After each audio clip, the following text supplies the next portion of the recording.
بسم الله الرحمن الرحيم السلام عليكم ورحمة الله وبركاته داودياشا قيمها يا قدرنت مدن مeel kasto caalamka aad ka joogtaan ku soo dhawaada wareysi gaar ah oo aanu la yeelanayno madaxweynaha hore ee Soomaaliya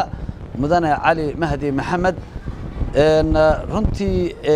waxaan u maleynayaa muddo dheer ayaa ugu dambeysay oo la wareysto laakiin maanta waxaan jecelnahay bal inaan wax badan oo arrimaha Soomaaliya dhinaciisa la xiriira inaynu ka wareysano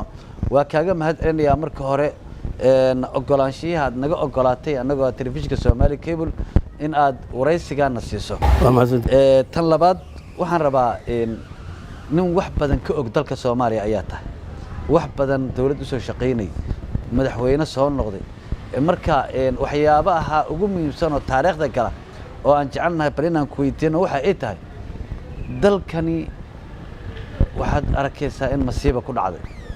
oo wali macnaha dawladnimadiisii iyo wali la laayahay macnaha dawladnimada waa la laayahay marka aan kulayahay dawlad waan la aqoonsan yahay laakiin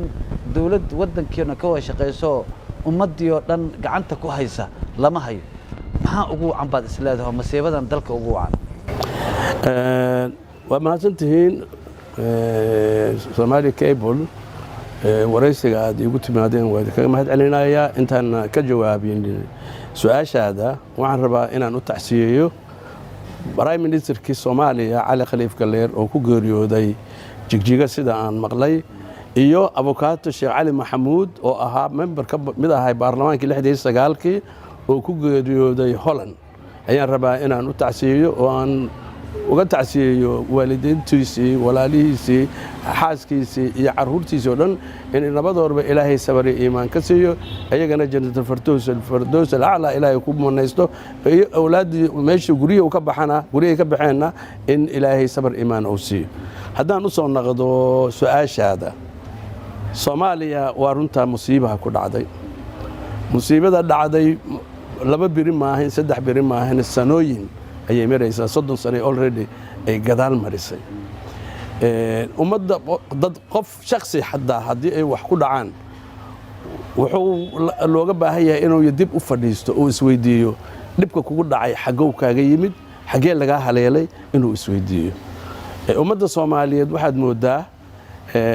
ilaa hadda 30 sano inayna isweydiin dhibkii ku dhacay xagow uga yimid xagowsa ka abaaray oo uga yimid inayna wali isweydiin ayaad moodaa Soomaaliya waxay xornimo qaadatay 1960kii 9 sano oo waxay ahayd dawlad adduunka oo dhan laga xushmeeyo laga qadariyo awood ku filan leh oo dagaal gashay 64 iyadoo 4 sano jirta iskana caabisay weerarkii xagga Itoobiya uga yimid dawladdaas ay ahayd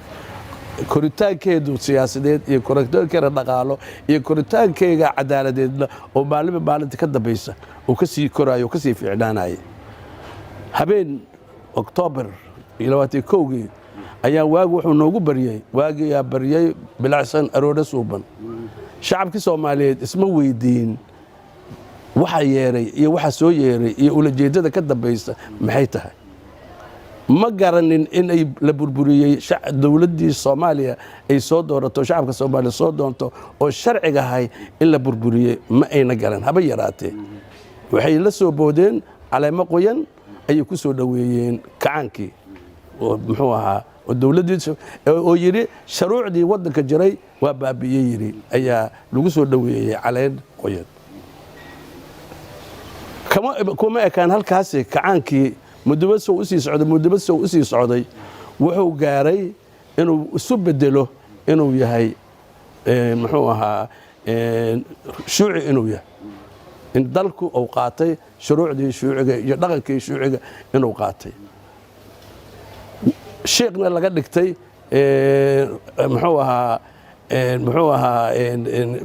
Lenin iyo Marx na laga dhigtay sheekh laga dhigto oo Soomaalidu ay ka daba dukato laga dhigto shacabkii Soomaaliyeed mar labaad qaladkii ku dhacay kuwaas u sacabtumay adana ummadii waa laga leexiyay shariicadii islaamka laga leexiyay waa la baabiyay siday u socotay waxay kacaankii wuxuu gaaray inuu aayad quraan bedelo inuu aayad quraan qadaro yiraa nin iyo naag waa isku xuquuq 5 iyo 7 iyo ma jiro inuu yiri ayaa lagu soo xojiyey lagama hor imaanin shacabku ma diidin oo aayad ilaahay ma bedeli kartay lama dhihine waa loo sacbiyey caleema qoyan haddana lagu soo dhaweeyey laguma siran intaasi kacaankii waxaa 10 nin oo culamo ahayd oo ka qaylisay oo diiday arrintaas oo ka hortimid waxa lagu xukumay waa la qabtay waa dilaa lagu xukumay lagama dhiidhin oo lama dhihin ninka ilaahay aayadiisa يعني رميي لديلي ما لما دهنه والله سعبيه كعانك والله سعبيه لو ما اسمنا انت هسه والله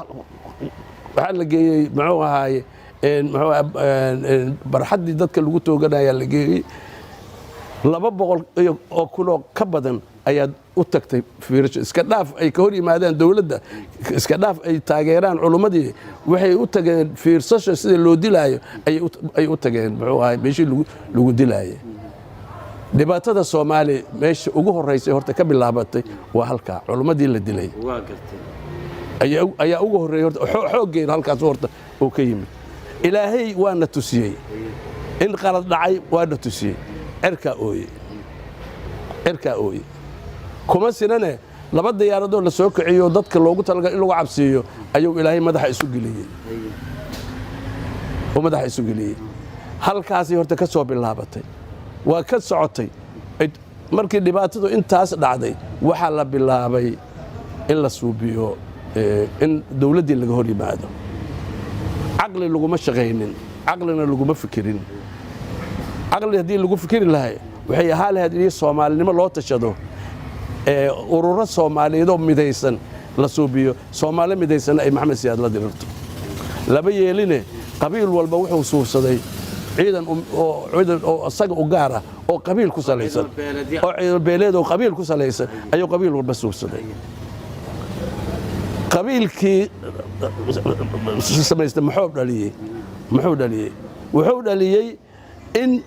qabiilnimadii iyo Soomaalidu qabiil u kale in qabiilkii la hubeeyo qabiil walba oo sidiis isu hubeeyo oo noqdo qabiil waysan meel walba ka dhalatay dhibkii muxuu keenay Maxamed Siyaad la riday Maxamed Siyaad waa dhacay hadduu dhacay meeshii يعني qorsho wuxuu ahaa in la dirar Maxamed Siyaad barhayga bixin waxaan rabaa inaan meesha su'aal keensado Maxamed Siyaad barre waxyaabihii khaladka ahaa oo dhacay waa la sameeyay laakiin dad badan waxay isweydiinayaan haddana 21 sano wax ka fiican oo dawlad ah lama arkin horena looma arkino waxa muuqatay in macnaha waxyaabo badan oo dalka iyo dadka u dan ah inuu sameeyo ayaa la yiraahdaa taana ma waxay ka soo qaadatid wax Maxamed Siyaad fiiri sideedaba nin jaahila hadda wax wanaagsan suubiyo oo wax wanaagsan oo suubiyo weligaa ha ku farxin wax fiican oo suubiyo hadee maxaa jira biriyo wuxuu suubinaa 200 oo jeer wuxuu suubiyay wax burinaya ayuu suubinaa Maxamed Siyaad wuxuu waxyaalaha yar oo lagu amaano wuxuu asugu suubiyo baahan waa qorshe ay dejiyeen dawladii 69 qorshe ay dejiyeen oo meel yaala iyo lacagtii lagu suubiyo meel yaal ayuu fuliyay wax asaga oo abuuray oo gaara waxa ka jira ciidamada oo dhisabis wax maanta lagu amaani karo waa ciidamada oo dhisay iskuulada waa qasaaro weliga ha ku farxin iskooladan oo 200 300 oo iskool oo suubiye waa ma ka soo qaad waay maxaa jira cunuga wax la baray ma jiro maanta hadda meeqa jaamacada wadanka ka jirta intaasoo jaamacadood ka jirta oo jaamacad digriga koowaad la wada sii waayo 5 ku dhufo 5 hadaa tiraan ma yaqaaniin ya 5 ku dhufo hadaa tiraana badidood ma yaqaaniin waa looba xilligaas dadkii ka baxay laakiin waa ka wanaagsanayeen soo lama dhigi karo xilligaas dadkii ka baxay jaamacadaha iyo iskuuladu aad u wanaagsanayeen soo lama dhigi karo aqoon badnaayeen kuwa hadda jira waa ka fiicnaayeen maxay ku dhibaaneen jaamacadaha waxa gacanta ku hayay talyaaniga ku hayay laakiin iskoolada hoose elementariga iyo dugsiga dhexe iyo waradid ka baxay dugsiga dhexe dugsiga dhexe dhig 60kiina dugsiga dhexe qofkii soo gaara ninaan jaamacad ka bixin ma dhigi jirin waayahay dadka intooda badan siyaasiyiinta markay is sharaxayaan ama meel u sharaxayaan waxay yiraahdeen waxaan gudaynaa canshuur la'aantii aan wax ku barannay ayaan gudaynaa hay dhahaan marka aqoontii dadka qaarkoodna waxay dhahaan ninka maanta wax qori karo si fiican wax u qori kara waa 50 sano jir ama waa nin dibadda wax ku soo bartay arrintaasi soo ma saacidayso marka ayaga dhinacaas يعني وحي أو قبتي وأوجا ما هاد علينا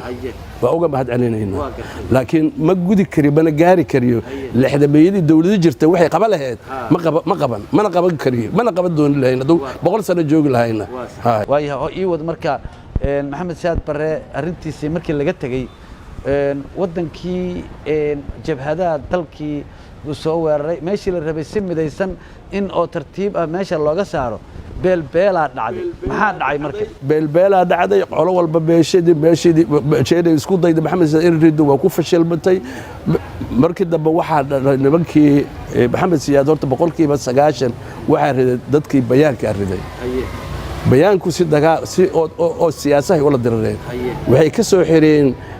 dawladihii xiriirka dawladnimo ay kulli ka soo xireen dhaqaalihii ka gooyeen waxa la soo taagay isagoo qaawina banaanka la soo taagay asagoo taagan oo meel walba ka dhiigaayo ayay jabhadii yimideen si fudud ay cagtu mariyeen laakiin horta 90% waxa ninkaas dhaawacay waa bayaankii bayaankaas yaa horkacay aadan cabdulla cusmaan aadan cusmaan horkacay macnaha waa xilligii maxamed siyaad bare kadib waay markii la bixinayo waay markii la bixinayo kacdoonka uu bilaabanayo waay madaxweynihii ugu horeeyay Soomaaliya hogaaminaya برامج مينستر كل يوم عبد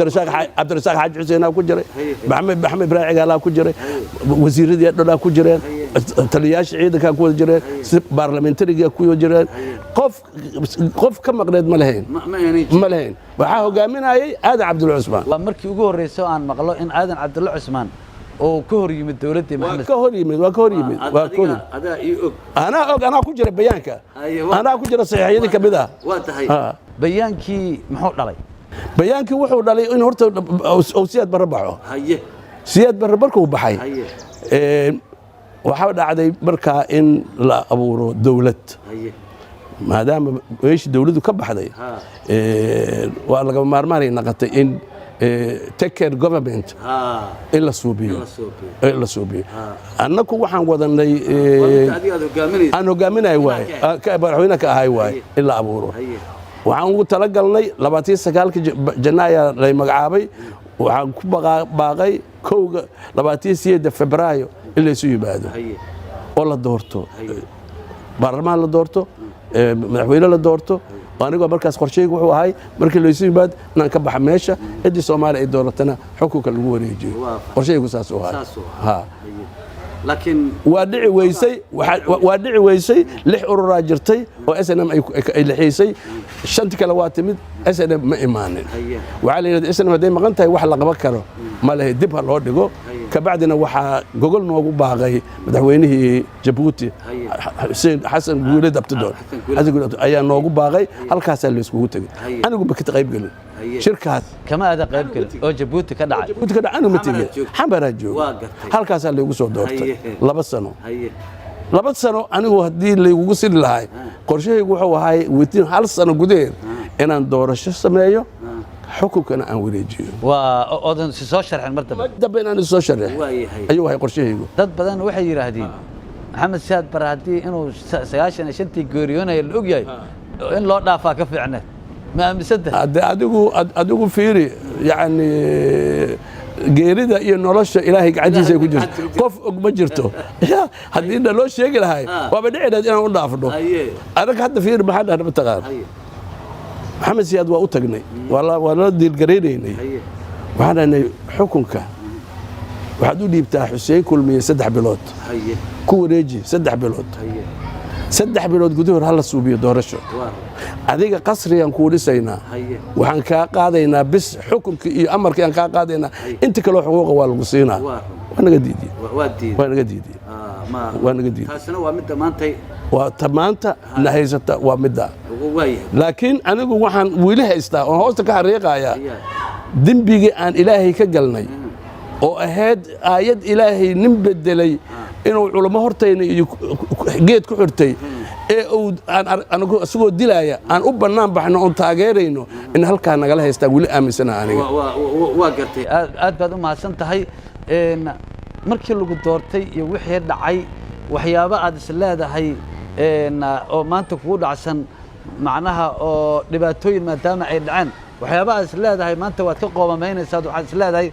ma waxaa ka habbooneed inaad isaga dhex baxdo ma jirtaa laba qodob baa jirta qodob waa mid oo prime ministerkaygu uu ku dhawaaqay aniguna aan ka daba tegin oo ahayd ciidamada ha kala tagaano waa cumar Cabdiqaabe aadaan uga qoomameeyaa markii ma ahayn in amarkaas la bixiyo ma ahayn taas waa ka qoomameeyaa waxaan ka qoomameeyaa dagaalkii sokeeye ee aan u aqaano dagaalkii doqoneed aan u aqaano oo xamar ka dhacay oo mudulood iyo habargidir waa ka qoomameeyaa aadaan uga qoomameeyaa laakiin qofka khariisada uu leeyahay ninka bini'aadamka waxaa ku jira wax ilaahay uu ku abuuray haddii geedku xaniya taabad ay gaarto ya qofka wuxuu yani waxaa suurtaa inuu caqligu xataa ka dhumo ya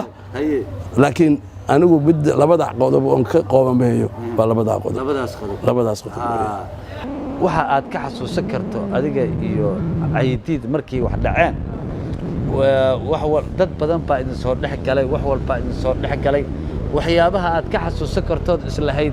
alla ilaahay maalintaas inaad ama iska dayso ama si samayso ayay ahayd maxaa ka mid ah ilaa kulamo badan aad yeelateen marka taariikh way waxaan ka wareysanayo maanta oo taariikhdaasi ay inay ka harto ya mustaqbalka la doonayo haye Caydiid anigu maalinaan u yeeray qolkayga jiifka wada tagnay hada waa private-ka qolka jiifka isla tagnay waa la Caydiid oo baqal aniga Jabuuti ba tagin doorasho halay doorto ma dhihin lacag kuma bixin ma weydiisan ma rabin waa lay soo doortay 2 sano waaye wax lay siiyay aniga 2 sano anigu way ku badantaa ma rabo waxaan ku ballan qaadayaa sanad gudaheed doorashan samaynayaa isla soo sharaxi maayo waxaad yeelaysaa maalintaas adigu isharax halkaas sano gudaheed waxaan ku siinayaa wasiirka difaaca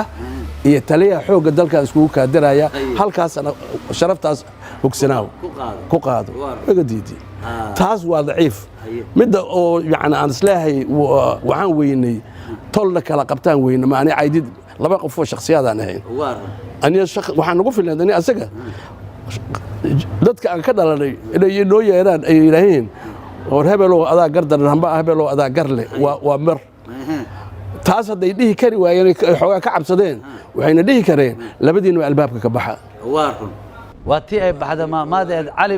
wallaahi billaahi tallaahi waa yeeli lahay tii ay baxday cali garle Caydiid garle isku kayna dilay jifadaan ka dhalan oo iyo 350 meel lagu xiray la yiri nimankan kala reeba ee subaxii dambe iyo soo bixin yireen cali garle Caydiid garle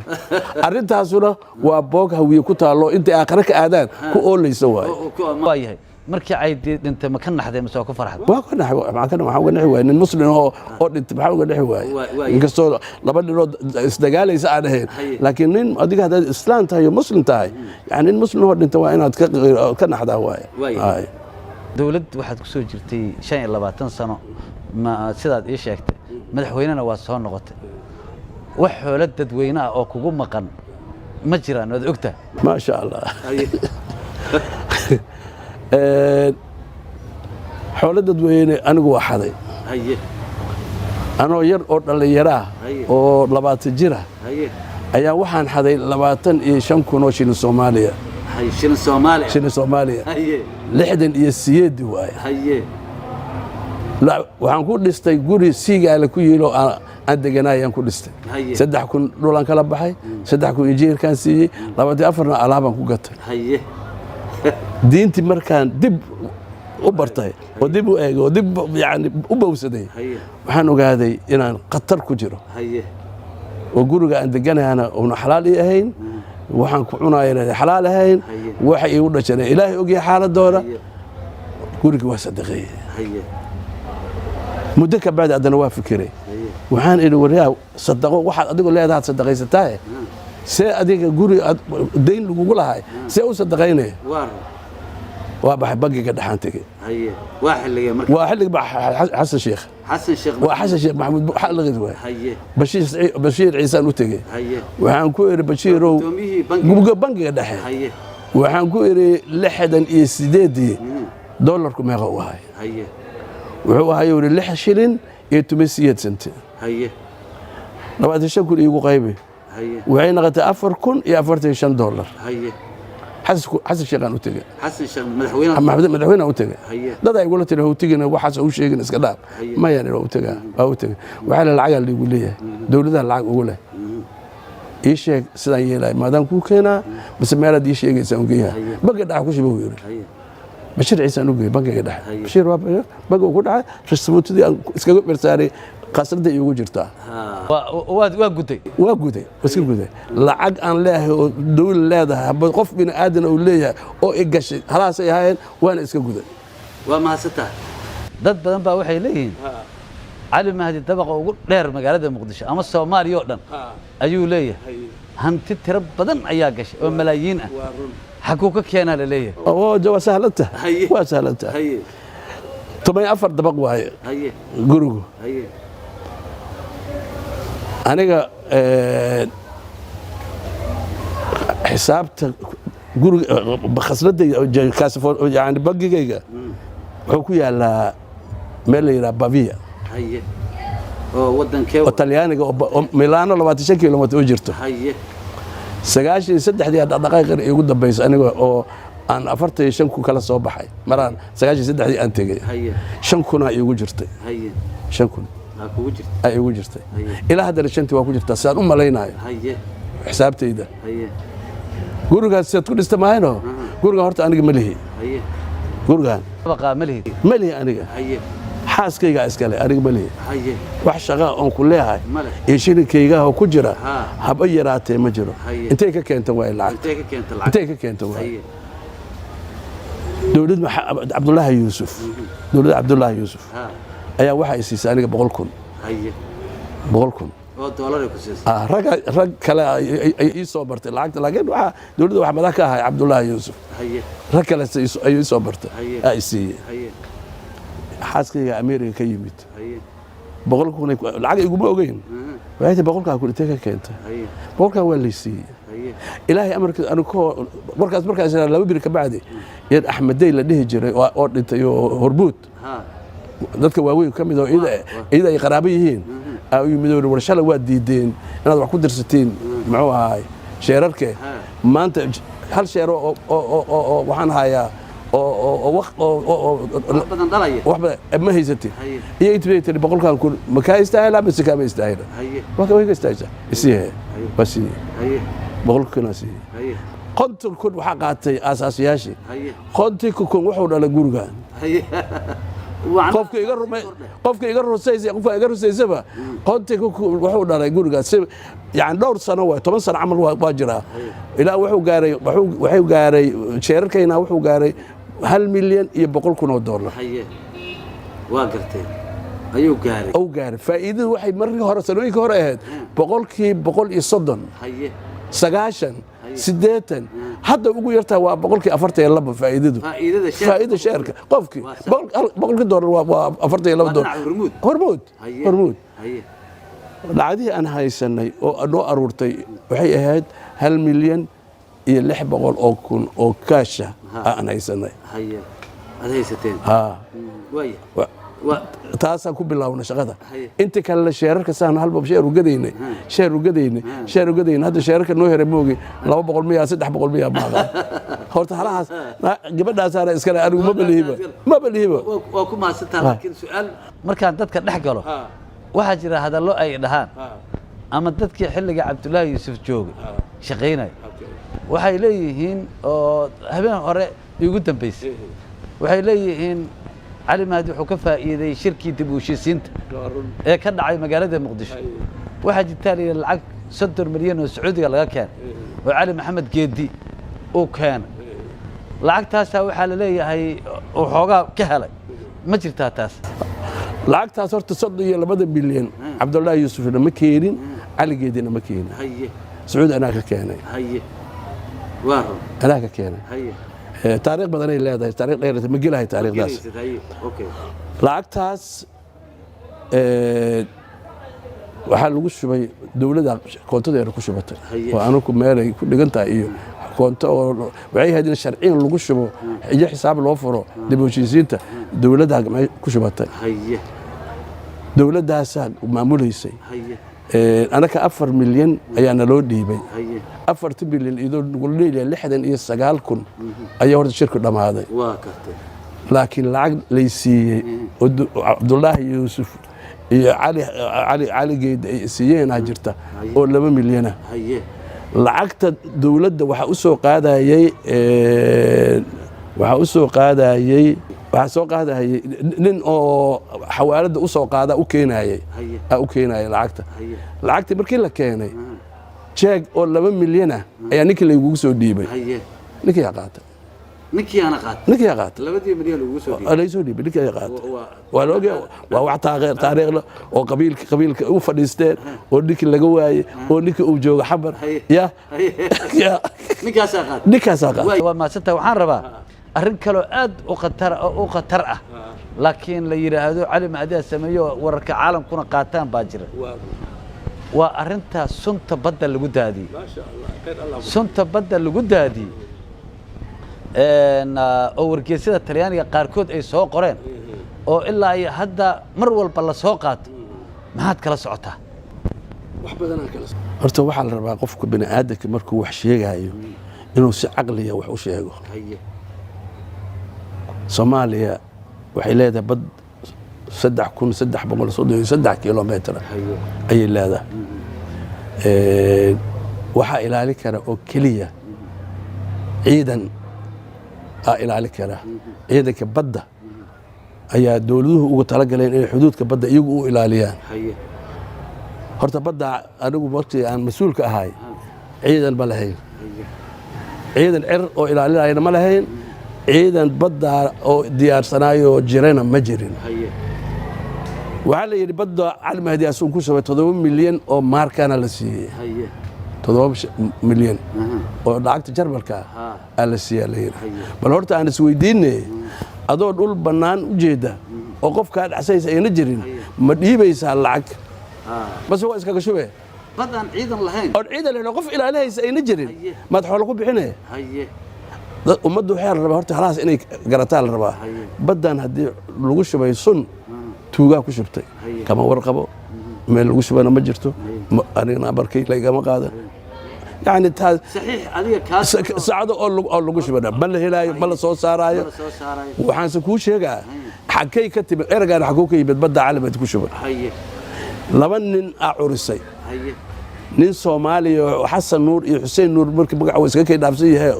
oo Jeerova oo Talyaaniga degan iyo nin Brigata Rosa oo Talyaaniga oo xiraay labadaas nin abuur horta warka waxay yireen badda Talyaaniga waa lagu shubay badda Soomaalina waa lagu shubay nimankaas horta abuuray lacagtaas la siiyay aniga horta dii lacag la siiyay waxaan ku sheegaa hadda biriga xisaabtaydu waxay iga fureed bangiga ganacsiga Talyaaniga bangiga commercial Italiano oo Pavia magaalo la yiraahdo oo Milan u jirta 25 kiiloomitir ayaan koontada iga fureed xisaabtayda nambarkeedu waa 97 24 93 eber hal 15 xariiqan 15 way xisaabtayda ninka raba ka soo bilaabo 76 ilaa maanta wixii ku dhacay koontadeeda waa la ogyahay waa sax ninka raba raadso waa gartay waa runta laakiin wargeyskan waxa kale oo soo wadaa waxa qoray markii ugu horeysay Koreeda Dalasera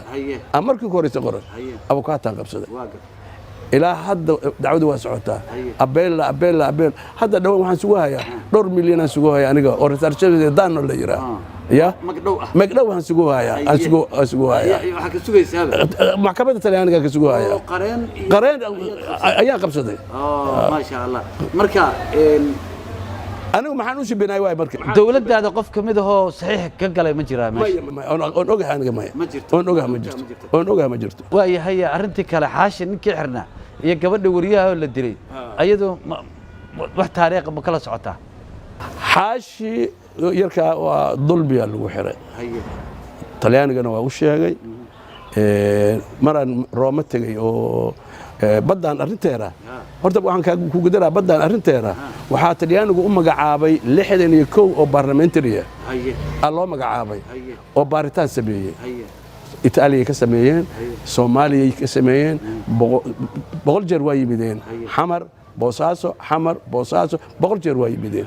iyagoo raadinaya arrinta sunta haye aniga waxa layga ballanqaa oo layga marti qaaday Itaaliya 61 aan la fadhiistay laba biri aan wada hadlaynay oo arrintaas aan ka wada hadlaynay waxa ka soo baxday go'aan oo 500 oo page oo waxay lagu beeninayaan haye oo koobiga buugaas koobiisi oo gurigayga Amerika yaallo oo macnaha oo ductaa beenta la leeyahay 500 oo page go'aane ka soo ninka rabana Itaaliya utaga baarlamaanka Itaaliya oo ka helaa in baarlamaanku waayeen baaritaanka la sameeyay waxba lagu waayay wuxuu yaalaa baarlamaanka aniguna waa haystaa gurigayga oo Amerika u yaala waana lay keenay hadda yarka imaana ay keenay yarka imaana ku keenay waa ay keenay waa kaas ma sha Allah waxaan rabaa marka arrintan xaashi waa gardarro lagu xiray wax uu dibbi ku lahaa xaashi kaliya ma ahine waxaa la damcay in aniga maxamed ibraahim cigaal axmed jilcow cabdullaahi kiikoon boqor cabdullaahi kiikoon iyo gaal talyaani oo xabar joogi jiray oo la yidhaa Morocco hebel sida Morocco oo xabar joogi shantayna waxaa la yidhi gabirta oo talyaaniga iyagaa dilo ka dambeeyay dilkooda dilka gabadhaas gabadha wariyaha shantay naas noo xamar joognay qorshaha sameeyay sidii loo dili lahay anigu markaas intee joogaa Nairobi aan joogaa Qaahiraan ka imid Nairobi aan joogaa Ahmed Jilcow Roobo joogaa maxamed ibraahim Hargeysa joogaa Cabdullaahi idaaba war ka soo qaaday oo boosaaso joogaa talyaaniga kaliya jooga xamar been abuurkaas ayaa yarkaana lagu xiray ninka dilay waa ninkaana la yiri sidaas 19 sano ma qaan 20 dhowr sano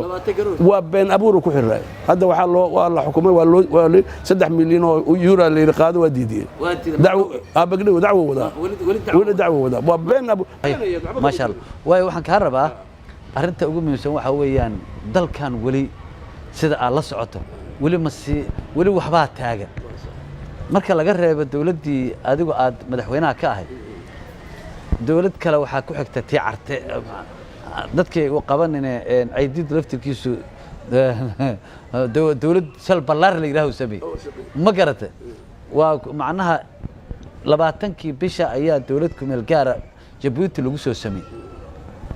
ilaa hadda maxaa ugu ambaaleedaha madaxda dalka iyo baarlamaanada iyo wax la soo doorto maxaan u gaari la'anahayo dadka qaarkood waxay leeyihiin siyaasiyiinta qaarkood dawladda ka dambaysa waa ka sii xumaanaysaa bay leeyihiin adigu taa ma aaminsan tahay siyaasad u aragtaa anigu waxaan aaminsanahay markii horta burbur lagu dhacay oo balaayo dhacday qof walba aan u hawooto anaka Soomaali u hawooto qof walbana waxay isku dayday meeshaan ka nugulnahay inay naga abaarto dawladda Itoobiya waa dawladaha hadda diriskayna dawladda oo xoogaa aan iskugu xunnahay waaye walow anigu aan jeclaan lahay laba dawlo oo walaala ah oo isgarab degan inaan noqono aan aad u jeclaan lahay Itoobiya kama shaqeyn inay nabad ka dhaliso Soomaaliya waxay ku dadaashay inay kala fogeyso ay ummadda kala fogeyso shirar badan ayaa lagu qabtay Itoobiya badi shirarkaas waa ka qayb galay aniga shirki ugu dambeeyo ugu calool xumada badnaa wuxuu ahay shir oo meel sanaawina soo hordhigay waxa la yiraahdaa Soomaaliya waa la daaweynayaa waa la maslaxayaa saas arabnaa waxaan ka dhigaynaa 5 waaxood waxa ugu magac tira building blocks oo ah 5 waaxood in Soomaaliya loo qaybiyo maalinkaas waxa ka qayb galaya dad dawladnimada wax ka yaqaan muxuu ahay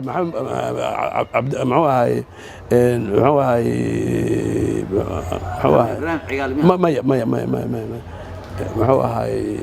ka soco waa soo xasuudan rag oo yani dawlad yaqaan ayaa aan u badnayn oo aan ka qayb galay waxaan dhahnay 24 saacna sii maba aan aqrinayo u naqnaan dhahnay Soomaali waa hal qoys waa hal family mana la qaybi karo soo kala tagna kama ayna tirasunine shirka lagu qabtay Nairobi magaciyay bedeleen waxay u bedeleen federaale ay ugu bedeleen federaalkii oo ah qabiil ilaa hadda anigu Soomaaliya nasiib darada haysan anigu ay walba qabiil la dishay ayaan adana waxaan u kala degannahay qabiil anu kala degannahay qabiilkii anu kala deganayn cala loo suray qabiilkii anu deganaya madaxweynaad leedahay la yiri dalkii waxa uu yeeshay 6 madaxweyne 7 madaxweyne ayuu yeeshay waxa dhumay marka wixii la yiraahdo qaran Soomaaliya meesha ka baxay qaran Soomaali gobol walba marka waxaan aago wuxuu leeyahay dawladda waa ka goostay aniga dawladda federaalka waa ka goostay marka sababta ay dawlad fiican u dhalan la'dahay oo hoggaan fiican u dhalan la'yahay hortaas number 1 ka dalkaanu wuxuu u baahan yahay in dib u heshiisiin dhaba loo suubiyo dhaba loo suubiyo oo ummadii kala guurtay oo kala tagtay horta in la isu soo celiyo ummadda la weydiiso nooca dawladnimada ay rabaan in shacabka la weydiiyo federaal waa noqon karaan mislada Soomaalida federaal ما نقرأ wax qabiilka aan ahayn nagu sii karo durjino nagu sii karo fogeynaa waay aniga hal wal hadii naga karaan waa ogahay oo aan jeclaalahay in laga dhigo regional autonomy in qabiil ismaamul goboleed in laga dhigo dawladda oo ismaamul goboleedkaas dawladda dhexe ay hoos timaado laakiin uu madax bannaan yahay iskoolkiisii tacliintiisii ciidankiisa maamulkiisa horumarintiisa inuu asagu gobol walba u madax bannaan yahay waa gartay hadda haddii taa la waayey hogaamiye kasta ee waddanka Soomaaliya hadda maamula ama madaxweyne kasta markii la dooran rabo oo baarlamaanka hortagayo hadalla macaan u sheega wuxuu yiraahdaa intaasoo tiiran wax ka qabana wuxuu yiraahdaa waxaasan sameynaa wixii bilcagsigoodana dhaca taa laftirkeedu ma u malaynaysaa inay qayb ka tahay nin wax say hadda xaaladda Soomaaliya say maanta ku sugan tahay haddaan wax laga bedelin haddaad ninkaa rabta keen nin wax ka qaban kara dalkan ma jiraayo ilaa maamulka dhan dib loo abuuro oo dib loogu dhaqdo oo maamul fiican oo dhaba dalka uu yeesho ilaa laga gaaro nin in la yimaado wax ka qabahay anigu ninku wuxuu rabo sheegay macnaha dadka Soomaaliyeed inay soo yimaadaan dib u heshiisiin loo keeno la yiraahdo waxaan ra'iisul wasaaraha iyo madaxweynahan la iska garab dhisayo 4.5 kan laga baxo oo dawlad dhaba oo Soomaaliya wada aaminsan tahay loo suubiyo dalka adigu siyaasadda waad ka baxday waayahana waxaan arkayay shirkii Mudullood iyo Hawiye iyo odagii meesha iyadoo laga dhigayo siyaasadda inaad ku soo laabato miyaad rabtaa maya anigu hal hadafan ka leeyahay shirarkaad u jeedo iga dhex jeedo hal hadafan ka leeyahay in la dhaliyo dib u heshiisiin Soomaaliyeed in la dhaliyo kaliya way hadafkayga wax kaloon ka rabo iyo dan kaloon ka leeyahay haba yaraatee ma jirto waayahay marka qaarkood dadka ma ku soo gaartaa marka qaarkood intaad xanaaqdo ayaad hadalla tiraahdaa sida qorigayga caddaa haddii aan dawlad waayo marka dad badan waxay yiraahdeen cali kelmadaas kuma fiicneen saad u aragtaa ninkii dhahay waa qaldan yahay horta waa inuu akhriyaa looxi aan ka baxo ka horreeyo ha sheego taas iska dhaafi aniga waxaan idhi kaas haddii la waayo qorigay aadaysaa waana run dawladaha rabaa aniga dawladaha rabaa mucaarad mihi dawlad mucaarad ku yimi laakiin shuruudda dawladda waa halahan kan markii qabto aan dawladnimo u ictiraafa oo xushmaynaya laakiin ma waayey يعني ما واي أو شرعي ما واي قرق يدافعه واي هاي أنت مدحوينه ودك السوام مرتو كهذا بيس ما إجرا مدحوينه على استراء أما هو كان على استراء الله يرها كان أقوله مانتي يا ودك يحوجا وددي سي هاي مدأتر ما جريا تاس كجواب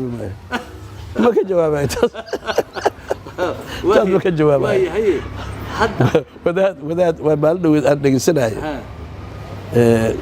wax badan uu isaaidiyay wax badan wuxuu yiri nin aad og tahay inuu wax ku dheelayo oo waxadaaya oo wax khiyaanaya hadaad taageerto dibiga uu leeyahay la leedahay aniga marka inaan dibi galo ma rabo waayahay hadda midaa soo socota 4 sanana waa dhammaan maxaad kula talinaysaa marka oo aad isleedahay dawladda iyo baarlamaanka iyo dadka imaan doona haddii intaasoo qodob ku dadaalaan dalku waxaad moodaa waddadii oo haleeli doona waxaad isleedaad u sheegaysa miyaa jira anigu horta tiirka aan ku dheganahay waxa waaye dib u heshiisiin haye markii dib u heshiisiin la helo haye hadda cabdulcasiis aan deganahay aniga haye waxaa ku yaal 100 guri oo haawanaya iska leh ku yaala haye dad Soomaaliya iska leh haye nin yani xoolihiisa dayacay ma jiro waxaa looga maqan yahay kalsooni darro looga maray inta kalsoonida Soomaali ay maqan tahay mid dhaqaalana ma hagaagayo mid siyaasana ma hagaagayo mid kalena oo awadeed oo quwadeedna ma hagaagayo waa in la abuura horta muxuu ahay dadka qalbigooda qulubtooda in horta la isu keeno maalintaas aan qabaa inay dawlad fiican dhalayso inta ka horeysa dawlad fiican anigu uma jeedo waayahay adigu laakiin waad wadaysaa barnaamijkan aad tii hore waa dhignaa waqti Cabdullaahi Yuusuf waxaan isu keenay 5,000 oo qofood 5,000 oo qofood oo 2 qofood oo xataa hebel iyo hebel istiri ayna jirin oo lagu heshiiyey oo la isku gacan saaray oo dokumenti la kala saxiixay waxay ahayd in la wado oo gobolada la geeyo degmooyinka la geeyo tuulada la geeyo waa hakatay maxaad u marinaa tan marka inay sii kordhinayso waxaa la rabaa marka in la qabto mid kale oo ka sii xoog badan la qabto oo dhalisan laakiin in ilaa tuulada la geeyo in la dhaliyo waayahay hadda guryahan waxaan u dhahay ninkii haddii kalsooni qabi lahaayeen waadii dayacgaran lahay maanta guriga agtayda xaafadayda 2,000 3,000 lagu ijaaro hayaa waa gartay aan u qalbin waayahay wax baaqood jeedinaysa haddaynan jirin waa soo xiraynaa adaan ku siiyey waa mahadsantahay anigu waxaan kaliya ku baaqayaa nimanka siyaasiyiinta oo wax doonaya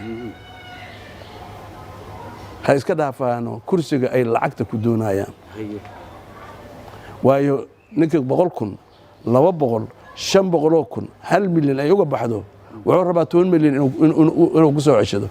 kii 500 ugu baxdana wuxuu rabaa inuu 5 milyan uga soo ceshado ya nin walba wuxuu rabaa inuu lacag kar abuuro ilaahayna ma ogola ummadana idinka ogolaamayso hal iska daayo ninka baarlamaan raba ha ku doonto sharaftiisa ha ku doonto hadduu waayana ha ku qanco kuwa soo dooranayana iibaanka ha isgeliyaano oo iibaan ha yeeshaano ninka aad doorahayso waxaad u dooratay inuu kugu matelo khayr iyo wanaag inuu kugu matelo inuu horumarin u keeno dalka gobolka aad joogto degmada aad joogto inuu u keeno ma kuu keenayo haddaad lacag ka qaadato lacagta oo qaato jeebka ku shubanaya iyaguna ha soo doortaan dad aqoon leh oo waddanka wax u tiraya aad baad u mahadsan tahay madaxweynihii hore ee Soomaaliya mudane Cali Mahdi Maxamed waraysigani runtii waa waraysi aan ugu talagalnay in taariikh ahaan waayo aragnimo ahaan intaba aan uga faa'iideysano waayo maantay macnaha masiibada meesha waddanka uga timid iyo meesha xalku yahay iyo waxa socdo dhanba waa ka wada hadalnay madaxweyne Cali Mahdina waa dadka farakutiriska ah ee maantay macnaha waddanka Soomaaliya meesha u socdo iyo meesha wax ka qaldameen og marka aad baan kugu mahad celinayaa waraysigan aadna siisayna runtii telefishinka Somali Cable mar labaad mar saddexaad ku mahad celinaya waxaan aad ugu mahad celinayaa kale Faarax UK iyo Cabdiraxiin Xuseen Xasan Ceylaawe oo kaamarada caawa maaragtay iyo farsamadaba runtii aad uga shaqeynayay tan iyo kulanti dambe sida iyo nabadgelyo. Wassalaamu calaykum waraxmatullaahi wabarakaatuh.